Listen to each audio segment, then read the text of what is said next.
Hello everyone and welcome for the session for linear congruence equations and Chinese remainder theorem. We will first try to understand what is linear congruence equation and then we'll try to understand what is Chinese remainder theorem. Chinese remainder theorem is one of the methods to solve linear congruence equations. A linear congruence equation can be any equation of the form Ax congruent to B modulo n. As we can see, x is in linear terms. That's why this is called as linear congruence equation. Now to solve this, there is a criteria that if my GCD of A and N is D and D divides B, then only solution exists. Otherwise, solution does not exist.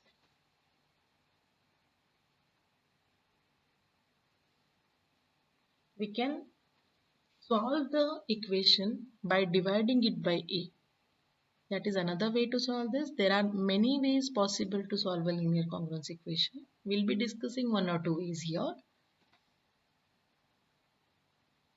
In this process, I can have the solution to be x is congruent to b by a modulo n.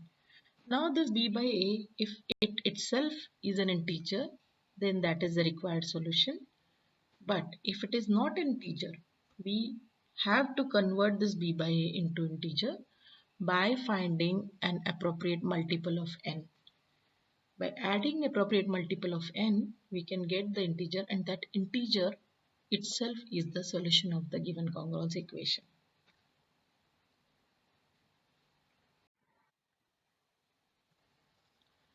Let us have a look at some examples. Solve linear congruence 3x is congruent to 6 modulo 5. GCD of 3 and 5 is 1. 1 divides 6. So I can say solution exists. This is first example. So let us go by rough method, basic method, that 3x can be written as 5k plus 6. If I divide the equation throughout by 3, as I can see 6 is multiple of 3, I can write x is congruent to 5k dash plus 2, and since 2 is the remainder I'm getting, I can have the solution as x is congruent to 2 modulo 5. So all those integers 2, 7, 12 and so that, which will leave remainder 2 after dividing by 5, will be my solution to the given congruence equation. Consider another example. Find x such that 10x is congruent to 2 mod 5. Here the situation is GCD is 5 but 5 does not divide 2. So I can directly say there is no solution to this equation. One more example. 7x is congruent to 13 modulo 100. Here I'll go with the method which I explained in the earlier slide. GCD is 1. 1 divides 13. That means solution exists. I can divide throughout by 7.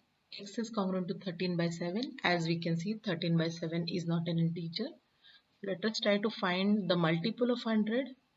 The nearest multiple I can find is 100 into 4 plus 13. 413. That is a multiple of 7 and that gives me 59. So my solution is x is congruent to 59 modulo 100. Now let us discuss system of congruence equations.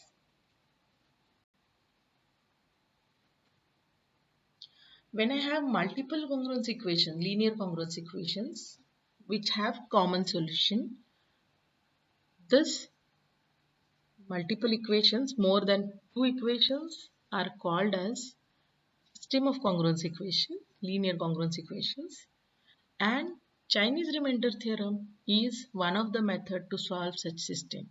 The theorem states that this system will have a solution modulo n, where n is product of all those numbers which I am considering through the system, which are relatively coprime, pairwise coprime.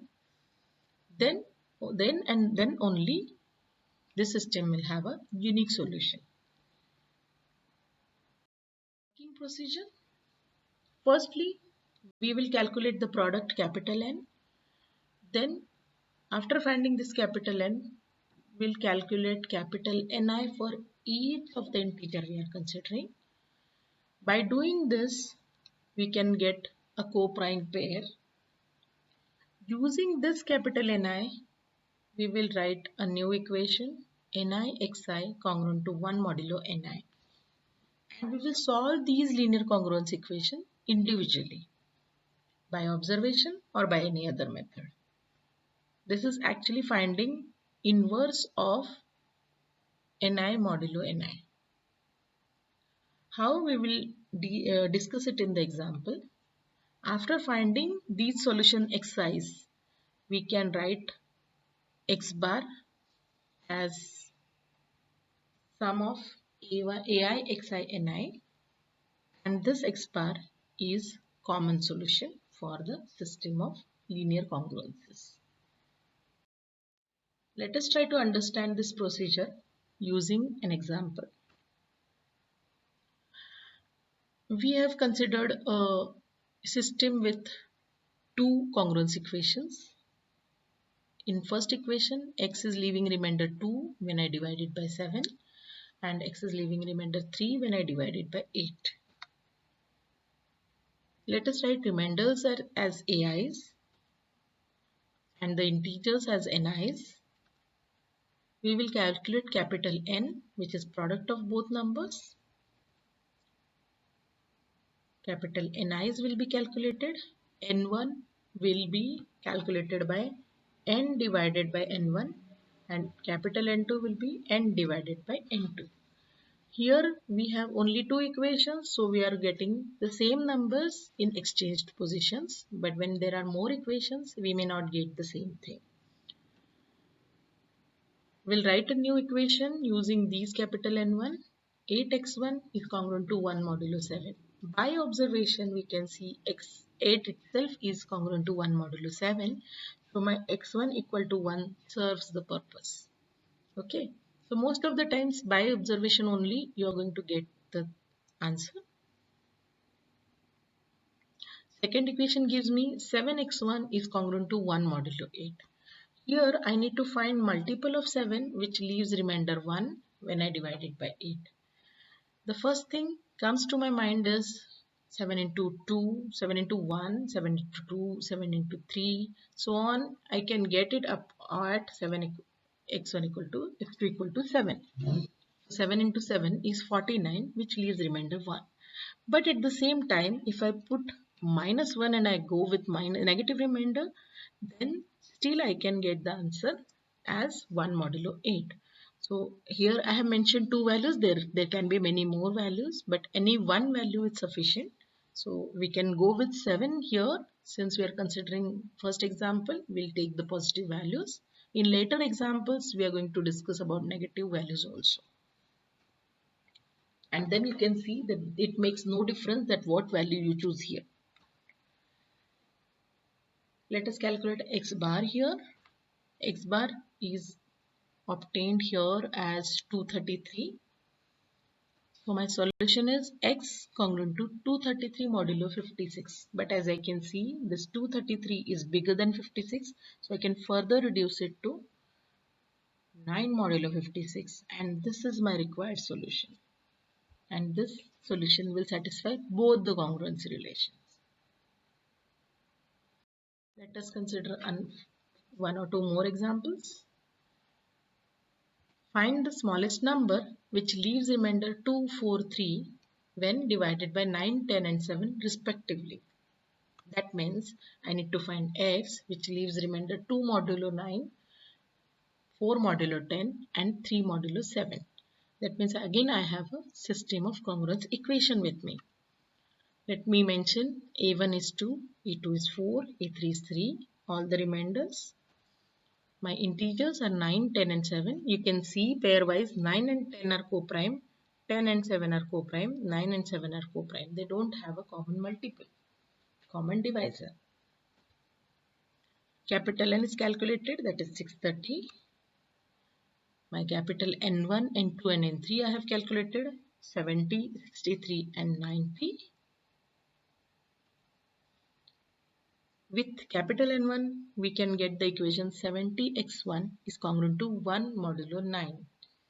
By again observation, or you can just try with x1 equal to 1, 2, 3. At 4, I'm getting 70 into 4 leaves me remainder 1. So I can take x equal to 4 here. That's the explanation. Observe 70. This is the way you can make your things easier. That we can observe that 70 is 7 modulo 9. So now whenever I'm trying to find multiple of 70, I can do the same thing with 7 because I can use the property AK is congruent to BK modulo N. So we need to basically find the smallest multiple of 7 which leaves remainder 1. That will serve the purpose. So instead of working with multiple of 70, I can work with multiple of 7 that can simplify my job.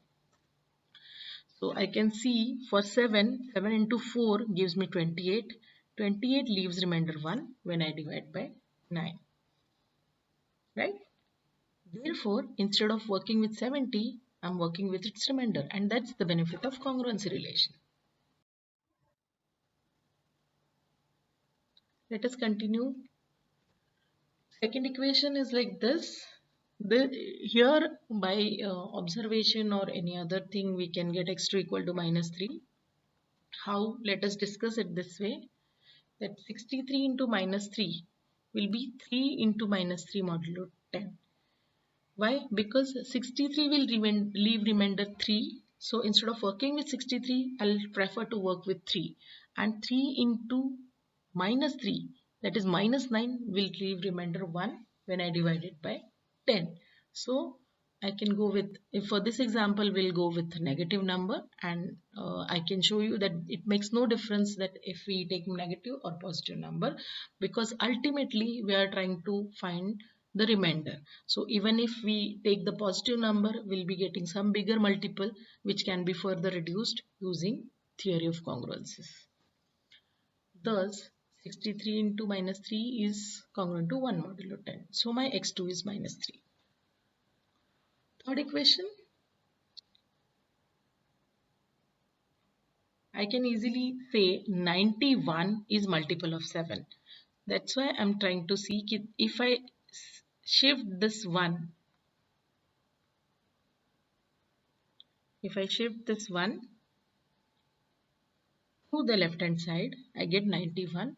So minus 90 can be written as 7 into minus 13 plus 1. So minus 90 leaves remainder 1, and that's why I can say x3 equal to minus 1. Let us calculate x bar here. X bar is obtained as a negative number. That's fine. We can get rid of that negative number. Minus 466 I'm getting. So my solution is x congruent to minus 466 modulo 630. But to get rid of this negative number, I can add 630 to it, and I can get 164 modulo 630. So this is my required solution. Here are some examples for you to practice. Hope you have understood the procedure. If you have not understood, just play back the video once again. Read the working procedure and try to understand the things and try to solve the questions. Thank you.